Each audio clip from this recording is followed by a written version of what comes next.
Hey everyone, Tommy V from 81 Real Estate. Got another great podcast episode this week.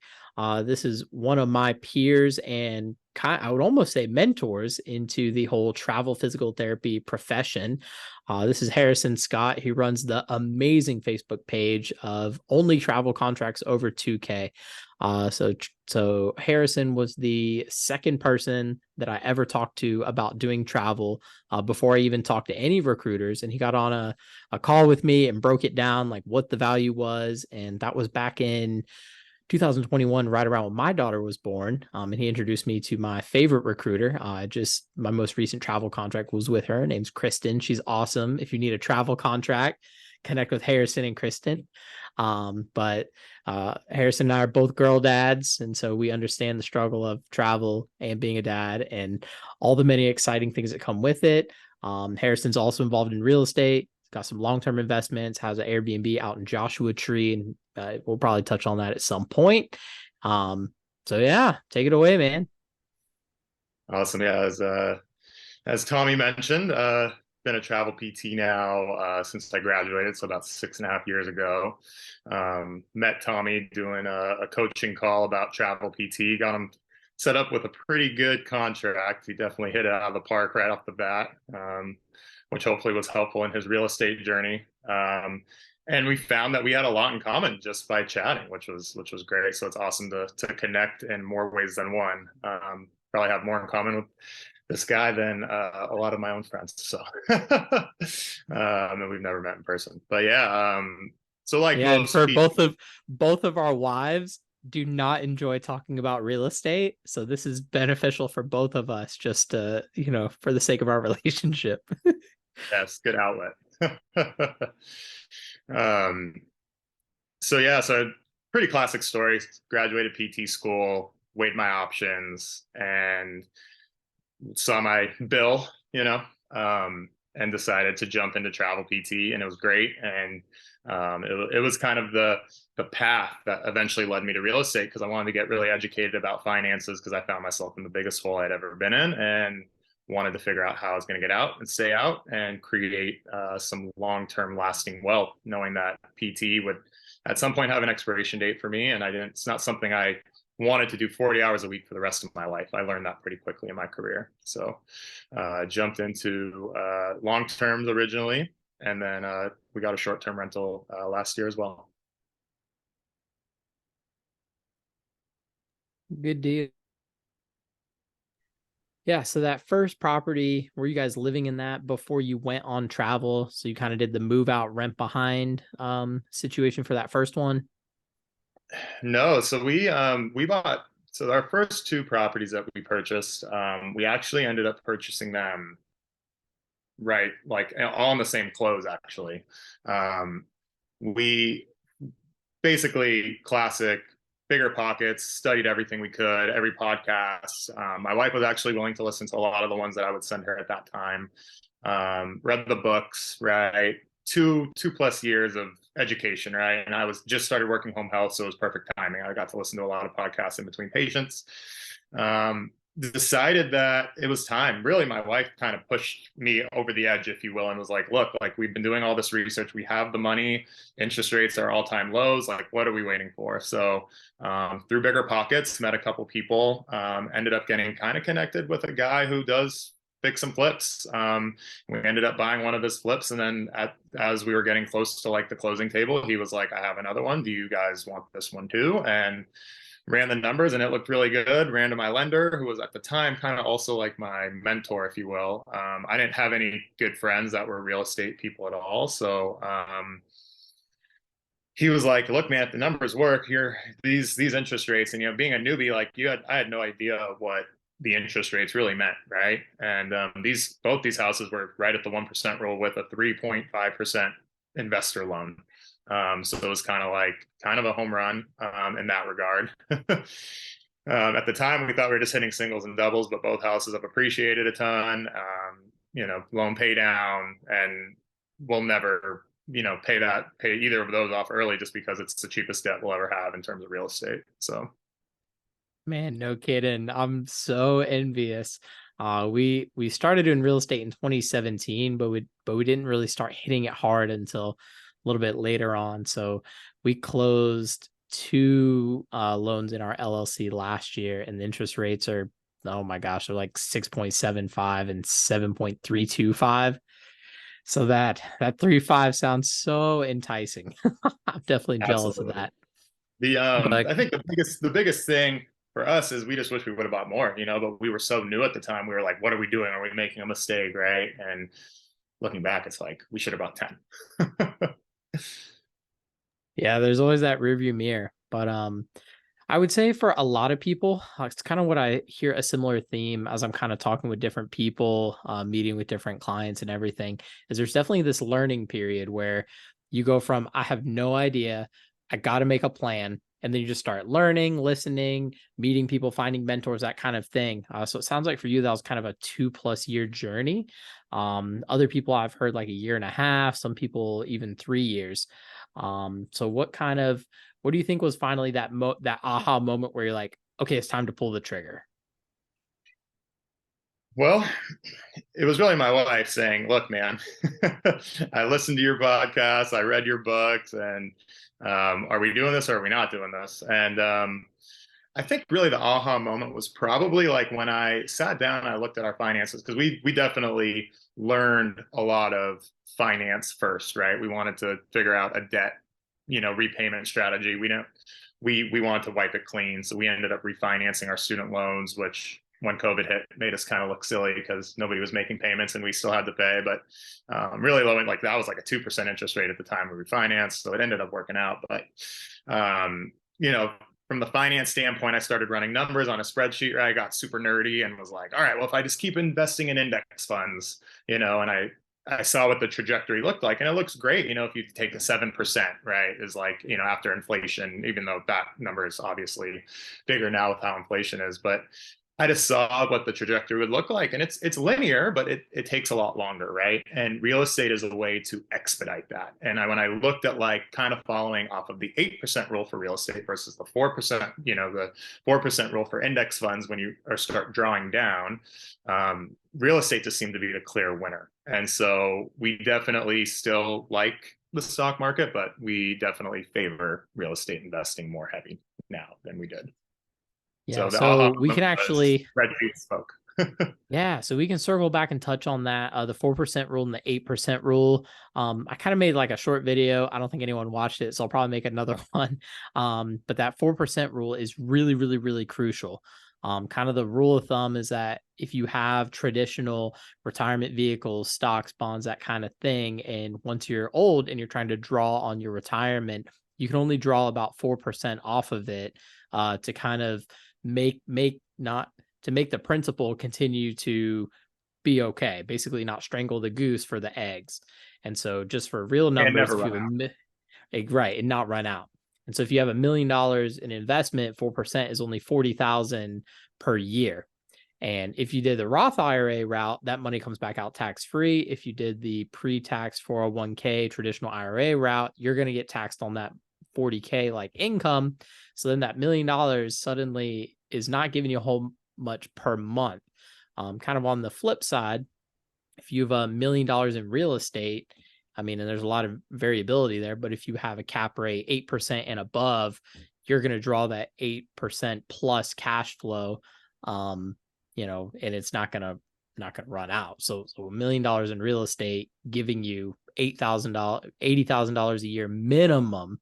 It's going to be way more than that, we know, but minimum, then that that's a lot better situation to be in. And of course, real estate income is taxed differently than just kind of drawing off of a retirement asset. So thanks for touching on that. That's a really good point. Yeah, that's actually a good explanation too on your part. And the other thing I realized too is you have a lot more control over your real estate than you do the stock market. I mean, the government right now is doing things that are out of all of our control, and it's definitely influencing how stock market goes yo-yo up and down and left and right. And but real estate, you can definitely control more. So I like that as well. Yeah, and basically there's one stock market. There's one stock market. Everybody's money go in and out of it. Government controls it, whatever. One stock market. but real estate is very regional. So depending on what pocket you are in the country, real estate is going to behave and respond differently, and kind of being, oh, it's a seller's market. Oh, it's a buyer's market. Oh, rent's going down. You got to target 2-bedroom, got to target 3-bedroom. All of those variables are very, very, very regional. So it is hard to have a wide sweeping generalization of, oh, this for sure is going to happen, or this for sure is not going to happen.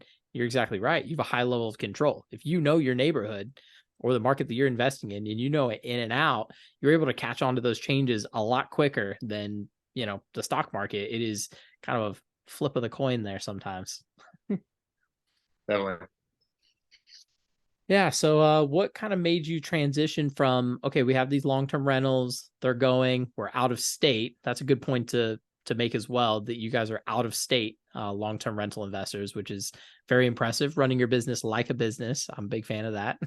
Obviously doing travel, you got to be able to do that. And then what kind of provoked you to, hey, let's give this Airbnb thing a try? Was that kind of, you followed someone's lead, or just kind of jumping on the bandwagon? How did that kind of go? Yeah, we'll go with bandwagon. Pretty much, let's see, January of 2022, decided, okay, so we've done this real estate, because we closed on our first two in February of 2021. We actually put them under contract. We were living in Hawaii doing home health on the Big Island. But then we closed in February. By 2022, we were like, all right, this is cool. It's like, we love getting the money every month, but is it enough, right? And so at that time, we were down to one income. My wife did not do that travel PT contract. She was being a stay-at-home mom. I was lucky. The place I was at was allowing me to do quite a bit of overtime with home health rates in California. It was quite a high overtime rate too that I was able to negotiate. Yeah, which the lenders really like too, right? That's that variable hourly that they can add into. We can get into touch on that. And so we just decided, let's go for it.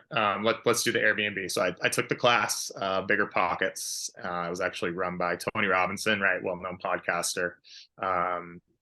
Kind of just broke down each week, had homework, had us doing like little accountability groups. I actually took the class with one of my best friends, and he, it's just, you see people that take action, right? And then you see people that don't. He still to this day hasn't taken any action, wasn't really involved in the classes. And I bought in, for me, I was going to spend $500 on this class. I was going to be in it, right, to win it. And my buddy just kind of was like, oh, it's just $500. I don't really need to it's like, well, why are you, but that's the difference, right? It's all about taking action. So we decided to do a short-term rental thing to try to increase our monthly cash flow. We bought in Joshua Tree probably a little bit after the boom, right? It's definitely a little bit slower, especially now. Right now, we're doing this podcast June 7th, right, today. So summertime in Joshua Tree is not the busiest by any means, but it's doing okay. It's definitely paid for itself, and it's been anywhere around from like a 12 to 13% cash on cash return, which is lower obviously than the spreadsheet, right? We wanted it to be like 17, 18. That's why we pulled the trigger on it. But the house is relatively low maintenance because it's a tiny home, and it's doing well overall. Yes, there's definitely a big discrepancy sometimes, and you hope it's a small discrepancy between spreadsheet money when it comes to real estate and money in the bank with real estate. Some people call it like the IG fad. Someone says, "Oh, my rent on this property is $2,000, and my mortgage is $1,200, so I'm profiting $800 a month." And I mean, anybody that's in the game knows that that's just not the case. You're always going to have a hot water heater go out, or, the dishwasher is going to break. Yeah. So kind of on a month-to-month basis on those more long-term rentals, what do you guys kind of allocate for expenses there? So yeah, so that's the hardest part now, because we underwrote those first long terms as so conservative. We did a true 8% vacancy, right? To think, okay, well, if it's vacant 1 month out of the year, we ran it at 5% maintenance on one of the houses, and we ran it at 8% on the other because the other one's a little bit older, and then capex on both are 8%. So, and it's still, after that, is still cash flowing a couple $100. each house. So Boom. yeah, that's the 1% rule, right? And the interest rates. I mean, those days are kind of gone though now, right? So you got to get more creative. Yeah, the 1% rule in the interest rate is not quite as reliable as it once was. Hopefully it'll get back to that again, but we'll see. Yeah. Uh so yeah, so obviously doing travel, our pay and our contracts are variable and structured differently than being just a regular salaried or regular hourly employee. So there's kind of two major camps. You can be a W-2 paid through the recruiter, and you get your taxable base wage plus your tax-free housing stipend, which that's what we love. That's why we do travels, for those tax-free housing stipends. It gives us a big boost. And then the other folks are doing 1099. Now, you're going to know more than me because you've been in it longer and you talk to more people. But from what I understood is that over the last couple of years, the number of 1099 travel contracts has definitely kind of shrunk down. And I know it has to do with like the stipends and the mileage or something. And so those are kind of the two buckets there. So if you can kind of touch on the different ways you're paid as a traveler, and then how that can roll into once you stop travel and you're trying to buy a house to live in, or you're trying to buy a house as an investment, what are kind of some of those things you got to keep in mind? Yeah, definitely. So I think I'll touch first on how's you're paid as a traveler, right? So you obviously, like any job, you get paid an hourly wage and that's taxed, right? So usually as a traveler, you're looking at that being 20, 25, 30, depending on where you're at in the country, whether or not you're able to hide a lot more of that money in the stipends, right? I do a lot of travel assignments in California. So the GSA, as we call it, or the ability to accumulate stipend money over the course of a week is usually a lot higher than if you're doing it, kind of in the middle of the country in a relatively low cost of living area. The taxable wage was definitely something that is frowned upon by a lender, obviously, because that's really what they are looking at. The other ways that you get paid in when you do that traditional W-2 through the recruiter is you get a housing stipend. So that's usually, if you're doing it the right way, you're getting full 7 days of that because you have to be there 7 days. You can't really, not feasible for you to go back to your tax home for 2 days, on the weekend. And then 7 days of meals as well. And those are all set by the government based on your county. You can actually look that up. Their websites. Now, when it comes to how this plays into real estate investing, and I kind of learned as I went, my first lender was kind of a mentor of mine, but was new to lending. He had a lot of properties that he owned in Tampa, Florida back in 2012. Very envious of the guy who's buying them for like 50, 60,000. They're now worth $500,000. Crazy. But he didn't really know a whole lot. So originally it was just going to be my name on the loans. That's what me and my wife had discussed. When we decided to buy that second property, as I alerted to earlier, he said, no, man, your debt to income is not good enough. We're going to need to bring your wife on. And that was strictly because the taxable wage was low. Now, in going along through this, we ended up finding out a little bit more about how it actually works, what the guidelines are that the IRS sets. Yeah, you always find out as you go. That's how it is Yeah, with any real estate adventure. definitely. And my buddy, he meant well. He was new to lending, right? And that was kind of like it was almost like I'm going to use him as a lender. He's mentoring me through the process. One hand was feeding the other type of thing, which Right. led to our first deal, which is great. When it came to the Airbnb, though, I knew we were going to need more money. We were going to need to get approved for more money to really be competitive, especially when we were putting in offers. We were putting in offers in some markets that people were offering $50,000 to $100,000 over. So we really needed to have a strong ability to obtain lending. The guidelines really say that you can use, as long as you're pretty consistent. This is part of the problem with our industry, right? Because a lot of travelers, they like to jump from company to company. But if you have one employer, which for me, I have one recruiter I work very close with that you alerted to earlier, Kristen, and she's great.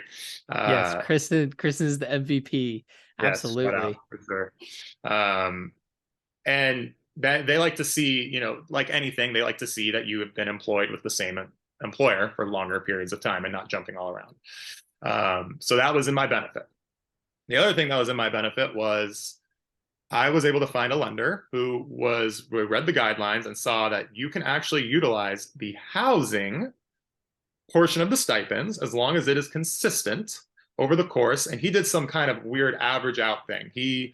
But I got him to look at the guidelines. That was like step one, right? Is to find somebody who was going to give me the time of day to actually look at the guidelines. And I've actually found two people that have been willing to do that. And I don't mind sharing those either, and their information for your listeners.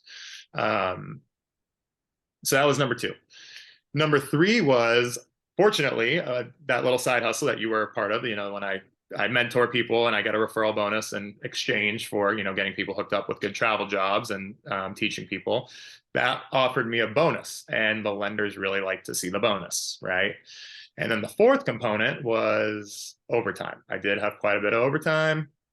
As a result of that, they were able to use that because they had seen a history of it over the course of 2 years. Even though it wasn't consistent, it was, enough where they were able to take an average.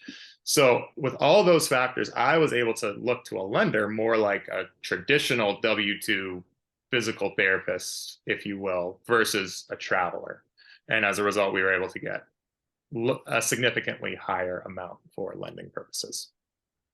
Exactly. Yeah, that's the key. They just want to feel cozy and comfy and see consistency. That's the key.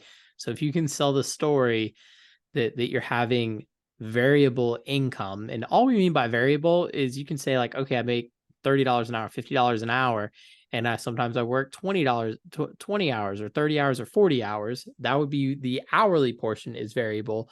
Whereas the pay, if you're saying I'm always working 40 hours, but sometimes I get paid 30, 40, 50, 40, depending on my contract, then yes, exactly. That's that variable component. So if you can paint that picture to the underwriter that it is variable, but it's been over a long period of time and it's all kind of above a certain mark, and they can run calculations, they can count in the housing portion of your stipend, then that can make you, be a little bit more a concrete borrower, because all they're doing is calculating risk. How risky is it to give you the money?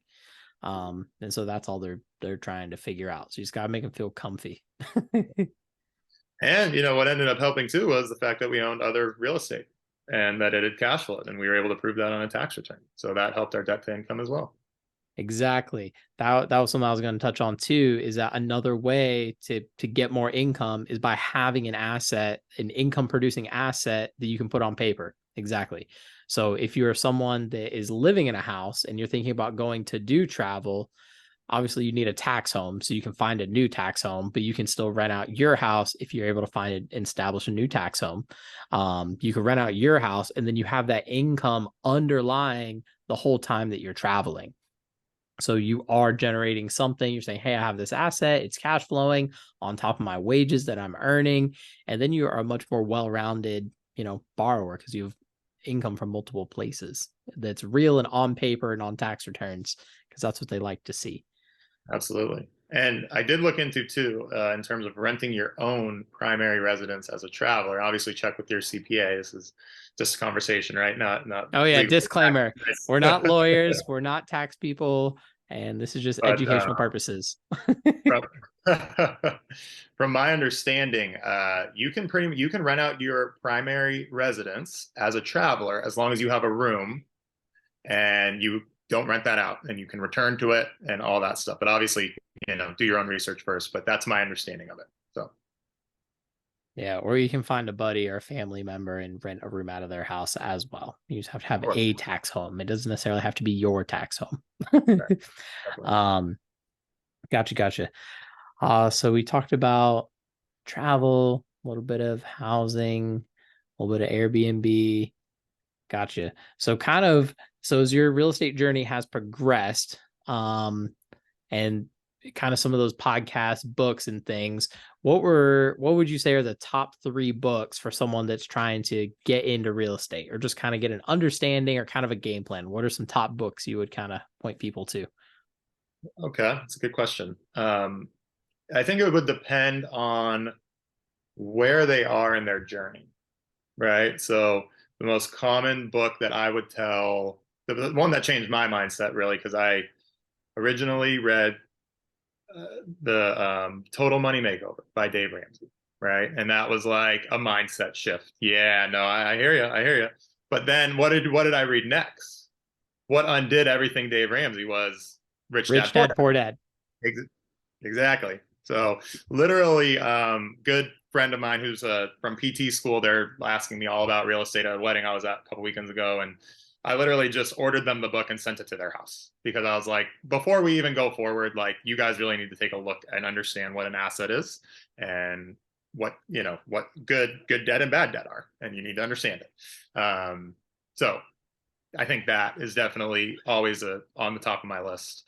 In terms of pure real estate purposes, I mean, pretty much Brandon Turner, David Green, anything bigger pockets related. If you want to flip houses or potentially do value add stuff, right?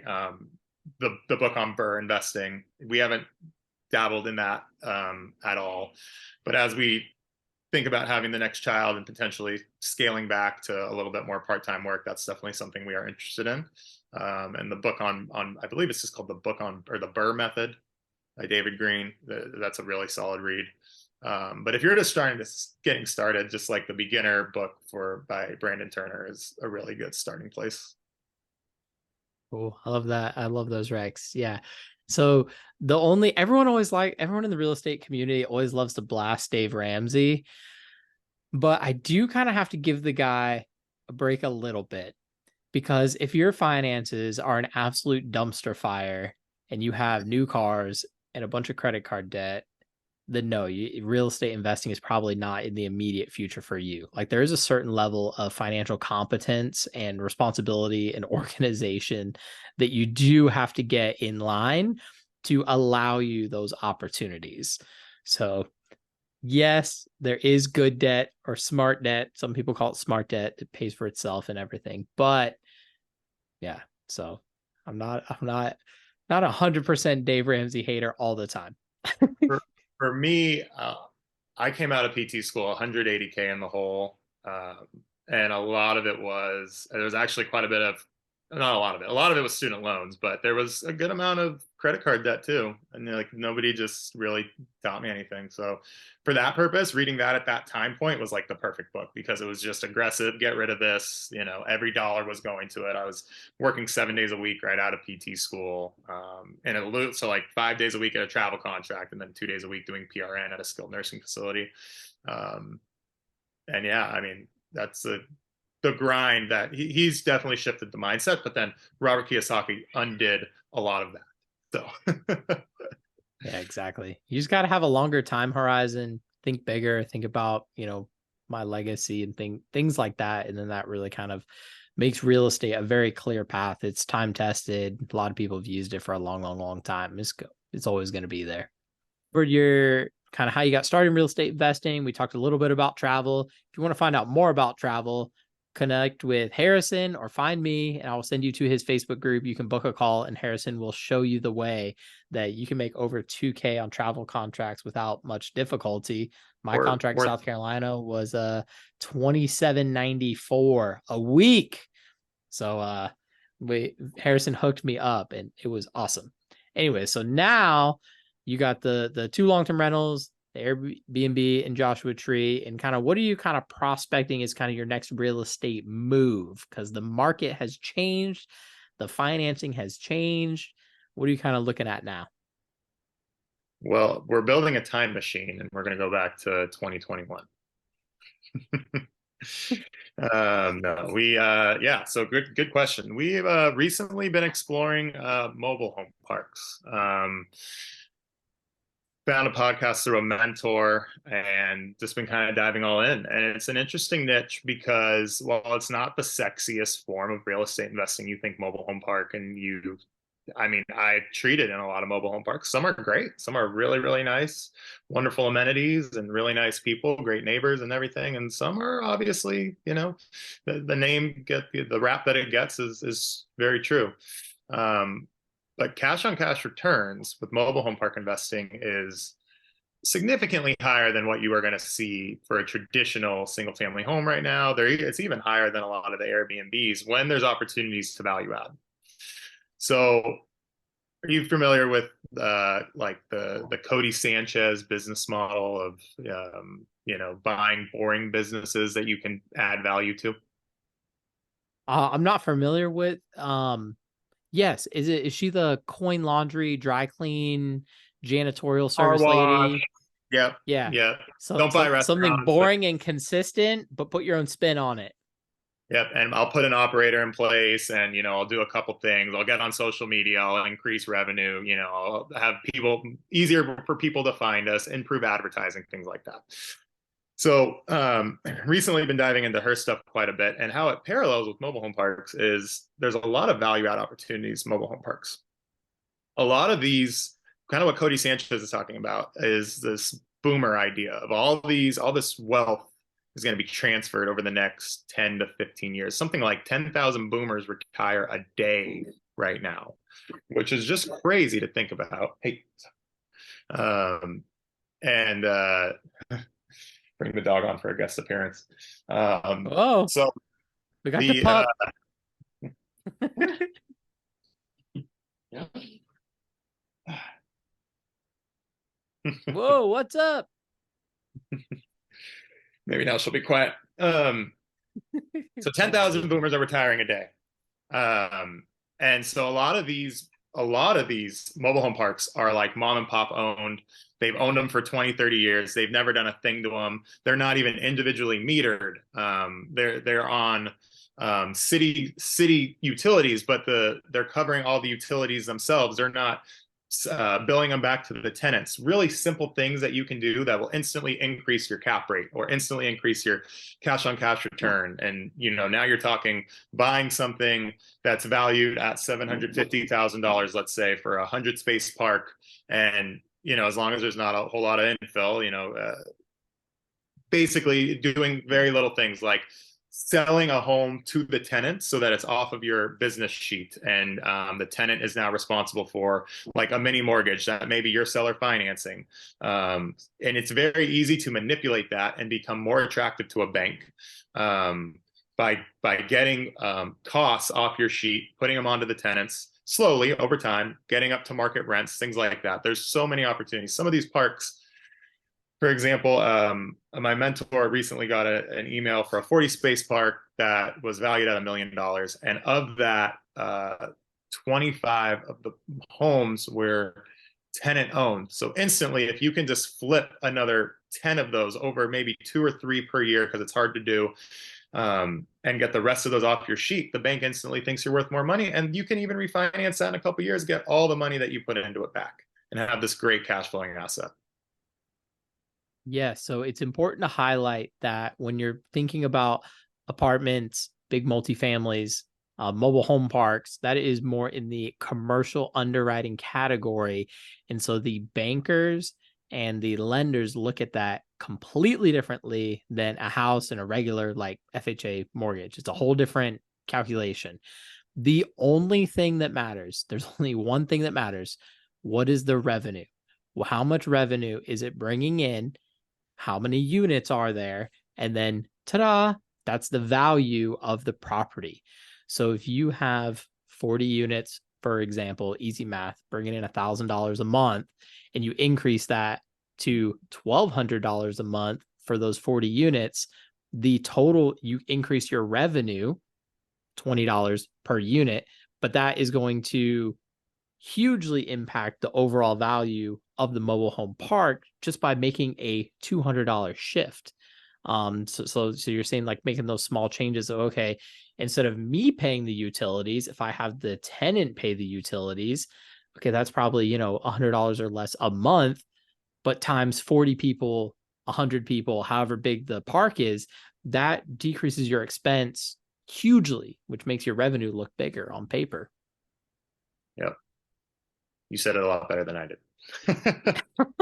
It's all good, man. So when you're looking at these mobile home parks, where do you even find those? Is there some sort of mobile park Facebook marketplace? Like, You go where properties go to die, and you find them on LoopNet. I'm just kidding. LoopNet. No, not just LoopNet. They actually have us. They literally have a couple websites, like a mobile home park store. It's called. A lot of the deals on there aren't very good deals, but it's good for where me and my wife are at on and to like practice like underwriting. we kind of are getting a little bit to the point now where, it's like we have to figure out if we're going to really push forward with that. A lot of these deals, we would need obviously some like capital partners, and we don't really know. We haven't done it before, right? So it's not really something we're super comfortable with yet, but getting a little more comfortable with it every day. And actually found a guy who somewhat mentors me in that realm. And if I can find the right deal, he'd be willing to kind of string me along, right? And that's like the power of the network, right? Is finding somebody who's done it before and trying to bring them value. So if I was to bring him a deal where we could partner on it at some point and figure out some kind of way to get him, some money in his pocket, and then he shows me the whole thing, and then I can go out in there and do it again on my own, right? So the network is huge for that. But yeah, there's deals to be found. They even have wholesalers too. You can get on like a wholesaler list for mobile home parks specifically. So Man, that is so cool. So we did travel a little bit differently than you guys. We bought an RV. Well, actually, we got a loan on one from the bank, but we bought an RV, and so we lived in RV parks full time for a year and a half. And I know mobile home parks are different than RV parks, but one of the ones we stayed at for a very short stint was kind of like a mobile home park and half RV park. And I remember just sitting there doing the math of, okay, I'm paying, $400, $500 a month. I'm counting up the spaces.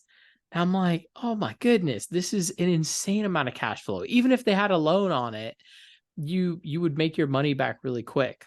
We became really good friends with the folks that owned our RV park in Kentucky.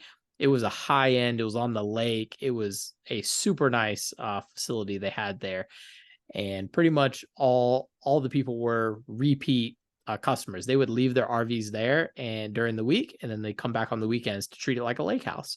And the family that owned the RV park, they sold all their rentals in Minnesota, bought the RV park, and moved down, and they actually stayed in like a house on the RV park.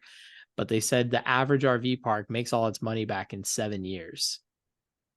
wow, yeah. Which is Yeah, that like, makes sense. Some of yeah, the cash on cash returns when we are underwriting like a good deal, easily 15-20%. So yeah, if you're doing it the right way, yeah, I would say. yeah, that is staggering. The guy who mentors me is talking about trying to get all of his money back in 3 years. So he's really like, that's kind of his metric. And yeah, I mean, in this environment, right, you're not finding that. And, maybe you were finding that in Airbnb, you know, 5-10 years ago, but you're not finding that in today's market, right? I mean, you're lucky if you're getting your money back in 10-ish years right now, right? With the traditional purchase. So Yeah. yeah. So in your real estate journey over the last couple of years, when it comes to long-term rentals, Airbnbs, mobile home parks, is there a particular website or software tool that you have found particularly helpful that maybe a lot of people have heard of, or maybe a lot of people have not heard of? I know for me, I love the Rentometer. The Rentometer, I signed up as an affiliate. I'm a huge fan. I use it almost every day, it seems like. Are there any tools that you just are like, man, this is a great tool? Yeah, we definitely like rental meters. At a wedding with a bunch of PT friends that have no interest in real estate, and they're like, "I wonder what my house could rent." I'm like, "Let me tell you what your house could rent." Just go on my little pro membership, throw it on there. Like Yeah. this is like, so we're like, well, one of them lives in San Diego, and like it's like a 3x2 house, and it was like $4,500 a month. Like, I mean, that's prime real estate, obviously, right? But Yeah. yeah, so I like Rentometer.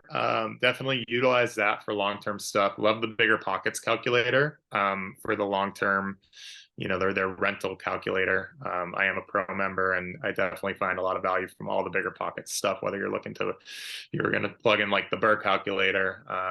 For Airbnb, we use AirDNA. There's quite a few other tech tools out there now, Mashvisor and STR Insights. They're coming out with new ones all the time, I feel like. But we like AirDNA. That's where we get our trusted data from. And then, yeah, I mean, having a really solid, spreadsheet where you can just, plug and play numbers, right? And Brandon Turner talks a lot about it in his, when he used to be on the pods, and then when he did his lives on Bigger Pockets about flexing the muscle, right? So even if you're just running one deal a day, and then you start getting much better at, whatever niche you decide to go in, and you get much better at just eyeballing and being like, that would be a great deal or that would be a terrible deal. So Yeah, you and I were messaging back and forth about a potential flip deal, having a hard money lender, and obviously I've done since 2017 we've done several flips, and I did like a 6 month flipping houses, fix and flip as fast as possible 6 month mentoring course back in 2017. You sent it to me and I was like, this is not a good deal. Like I just knew right away. And it takes a lot of practice just running the numbers over and over and over and over and over. So when you just see the numbers, like I don't know, you start to get a feel for it, and that's a really good feeling. Saves definitely, time. yeah. Thank you for talking me out of that one, by the Yeah, so way. you did not end up pulling the trigger on that? No, somebody else ended up scooping it up anyways. We weren't like totally ready to buy Okay. it without seeing that specific one. We wanted to go out there and like be there with the inspector for that one, which we knew it was going to move too quick. So, but it's good. Again, it was good practice, so I appreciate it, and it was good to talk my private money guy into like what it would look like. It's good practice for me to try to sell that, because I think as we go farther in our real estate journey, that's what we need to start getting more comfortable with, right? So, it's kind of the concept of so far we work all this overtime and we save all this money, super frugal, drive really old cars, right? And then we buy the house and then we're broke again. Yep, We're asset rich, exactly.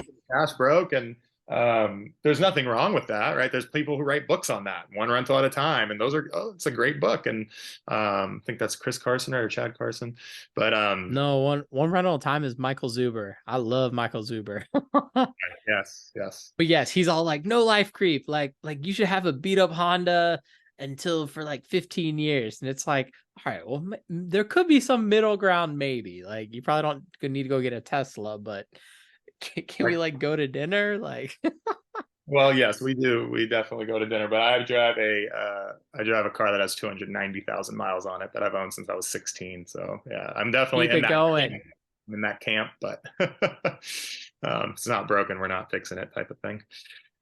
But yeah, Exactly. getting more comfortable with private money, I think, and hard money is definitely the next step in our journey. I just recently bought, I think, the Bigger Pockets book. I'm listening to it on my commute right now, just to try to get a little more comfortable with that, just so that, we have money that we could use right now, but I think we kind of like to take a shot at what it would look like with private money, and worst comes to worst, and we have the money to pay it back, but that's kind of how we invest conservatively, but enough, if the risk is worth it, we will take it. So Yeah, in real estate, most of the time the risk is probably worth the reward, unless someone's trying to trick you. And that can happen too. Hopefully you can avoid that. But most of the time, real estate, even if it's not a great deal, it's probably still a good deal.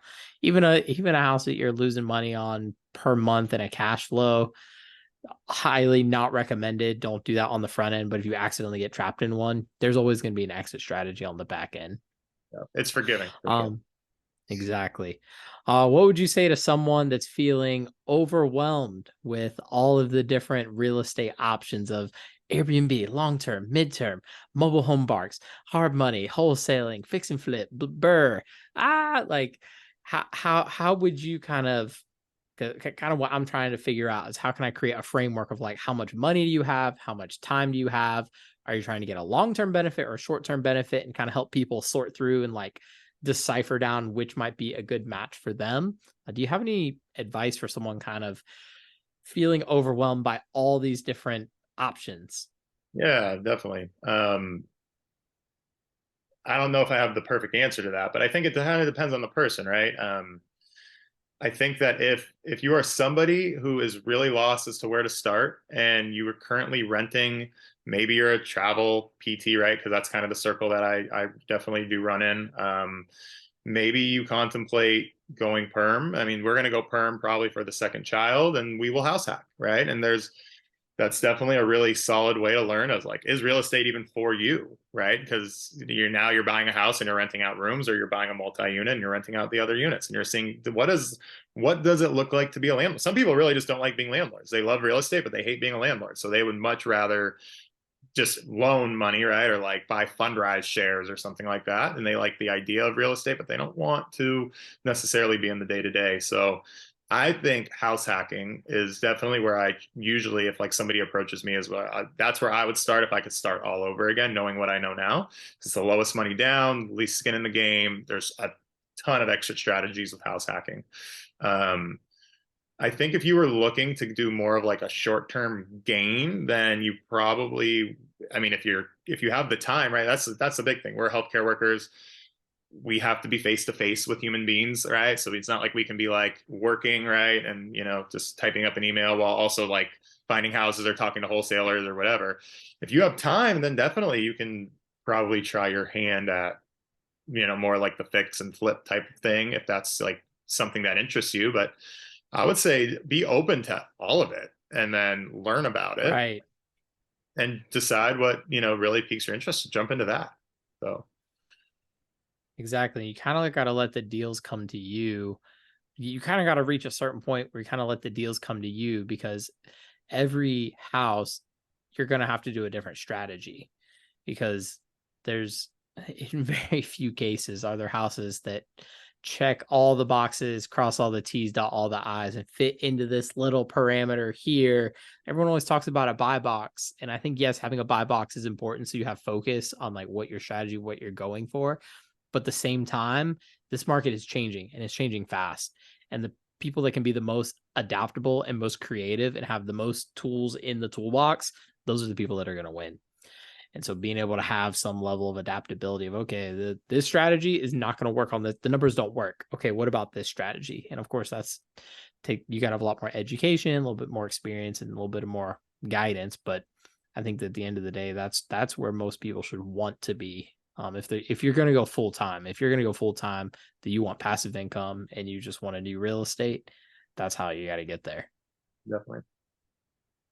Yeah, so what I'm kind of working on this whole project, making these podcasts, making all these videos, I'm trying to create a community of real estate investors that are or were healthcare professionals. That's kind of my goal. Because obviously the constraints that we have on our time and the unique issues to us, like student loans, travel contracts, Medicare, always trying to screw us over, are unique to us. And so being able to connect with people that are in the same boat, on the same journey, all going the same direction, a little bit further ahead, maybe a little bit further behind, but it's kind of having that sense of, okay, we're all kind of doing the same thing. How can we learn from each other? How can we support each other? How can we encourage each other? Is kind of what I'm trying to figure out how to create and build and help people with. And so I think you're going to be an excellent resource for, helping people out moving forward. Where can What you're people find you? Sorry, real quick. What you're doing is very important, man. I really appreciate what you're doing. I think nowadays, right, there's so much knowledge out there being shared, and it comes full circle. So I love what you're doing. Cool, man. Appreciate that. Before we go, where can people find you? Yeah, so I have the Facebook group. I don't know if you like link to things and like your Oh, yeah. Yeah. We'll link put to the links all over. Don't you worry. you can definitely link to the page. That I run the Facebook group. It's been a little bit rocky with my wife returning to work full time, us utilizing daycare. Hasn't been as consistent, but we definitely try to get the numbers up as often as we can. Some of those pay packages you see would definitely be jobs. Most of the time, I try to do jobs I would take myself, right? I try to make sure the company is good enough company that I would take too. So there's definitely a little bit more work that goes into it than just throwing the numbers up there. And then, yeah, I offer the free coaching calls. So if you ever have any listeners that are thinking about travel PT, can hopefully try to land them a $2,800 a week job. That's going to be the new thing. I'm trying to push the page to 3,000 a week, right? Instead of 2,000 a week, 2,000. I feel like everybody copied me once we started that, but that's all right. And then, yeah, I'm on Instagram, but I don't really use it all that often. Quite more of a quiet guy lately. I spend a lot more time with my daughter nowadays than my wife. So, Yeah, but the special things and the important thing. The reason I invest in real estate, right, is to buy more time with them. So, exactly. yeah, You got to find your why. What's your why? Buy your time back.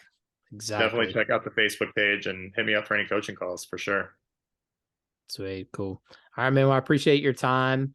I know it's late my time. It's getting late your time out in California. So I appreciate you carving out some time to chat with me, share with the listeners. A lot of great points in here. I can't wait to break it down and kind of circle back and highlight some of the things we talked about. Awesome, man. Yeah, it's been a pleasure. Thanks again for doing what you do. All right. See you, man. Take care.